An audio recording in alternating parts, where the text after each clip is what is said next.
Hey there, welcome to day 1236 of What You Up To Now. Sharon Horne-Ellstrom here, documenting my journey as I transition from the brick and mortar corporate world of business over 47 years, 25, over a quarter century of that in corporate America, working for some of the coolest corporations on the planet, as well as running my own businesses in a lot of different industries, probably 27 at last count. Now that was before I joined the online world, where I've been involved in several different businesses, but remotely and through the internet. So I don't even know how many. I quit counting after I jumped on. And actually, I wasn't counting before. I went back when I was doing a video to figure out how many different businesses and industries I'd been in. And that's where I came up with the number 27. I have no idea exactly how many I've been in. I'd have to sit down, make a list, and go through all of the businesses I've been in. And I think I'll do that one of these days, but it hasn't been a priority. It certainly isn't a priority while I'm hanging out with my amazing granddaughters for a couple of weeks while their parents are in Alaska. So today, what am I working on? As my baby granddaughter is sleeping and the dogs are behaving, I am making my videos. I'm sneaking in, and so far this week, knock wood, it's been awesome. I've been able to do them in the morning. I like to do my videos in the morning. That's my personal preference. I like to get up, get cleaned up, do my videos, and then throughout the day I can post or do whatever I want to do my coaching calls, do whatever else and projects and learning and writing and whatever I'm doing. So these 2 weeks are devoted primarily to my amazing granddaughters, which is super fun. A little stressful, I'm not going to lie. It was a lot easier when I was, being a mom in my 30s than it is being a grandma in my 60s. But I'm learning, I'm figuring it out. My late 50s, early 60s.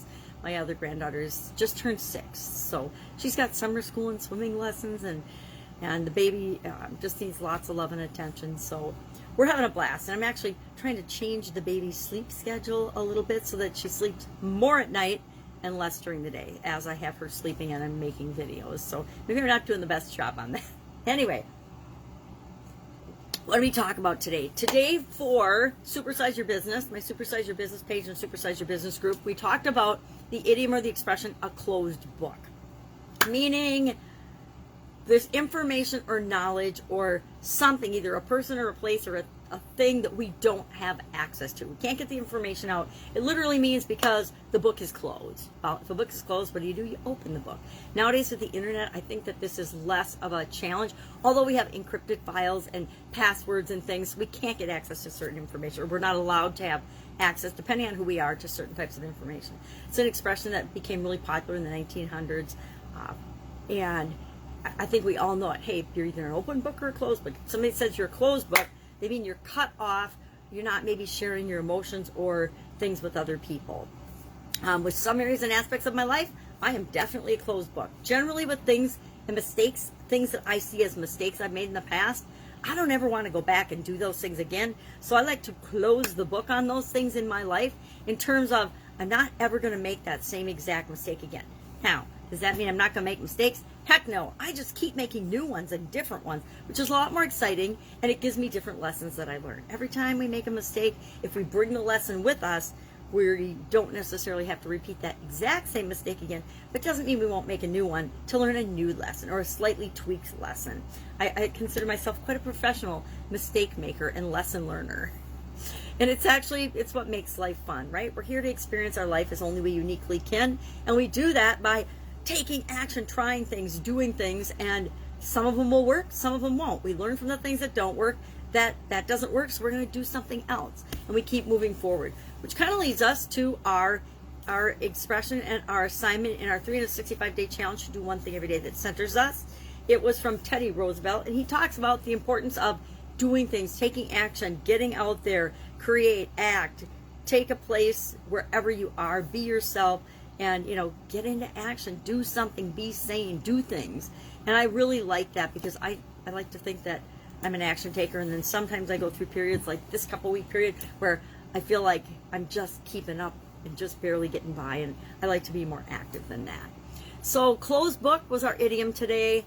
Take action, listen to Teddy Roosevelt, do things, keep moving, be sane, which is all good advice in today's world. We're my videos that I shared today. And then this one where I'm just documenting, sharing what I'm doing, what's working, what's not. And there's periods. I was traveling earlier this spring and during that period, it was kind of an up and down. Hey, this is a crazy time. This is what I'm doing. But I still popped in to share what I was doing. Why? Because it's kind of like a diary of keeping track for me of what I'm doing. Since my vision has tanked in the last couple of years, I have had to find other ways to keep track of things. Normally, I am a notebook keeper and I just write everything down in notebooks. Well, it's a real pain it helps me to learn to write things down still, but it's very cumbersome for me to be able to go through and read my notes. What I need to get, and I already know it, is one of those big screens we used to have in high school. Opaque machines, I think they're called. But they only read transparencies, I think. Or no, maybe not. Maybe the opaque machines are the ones we put the book in, and then our teacher there'd be this giant screen that would show the picture or the document. That's what I need, is one of those. And my giant screen TV finally died, so my giant monitor is kaput, and until I get somebody to take me to get a new one, or I order one on Amazon. That is a good idea. I can just order one on Amazon. But right now, so busy with the grandkids, it's not even a priority. All right, that is what I am doing. That's what I'm working on. Get Up and Go Challenge will commence again August 1st. I've been really, really, really missing it since we did it in April. And this is too big a time for me to not be doing that. It's my way to give back, and I love doing it. So August 1st, you will see the next 30-day Get Up and Go Challenge.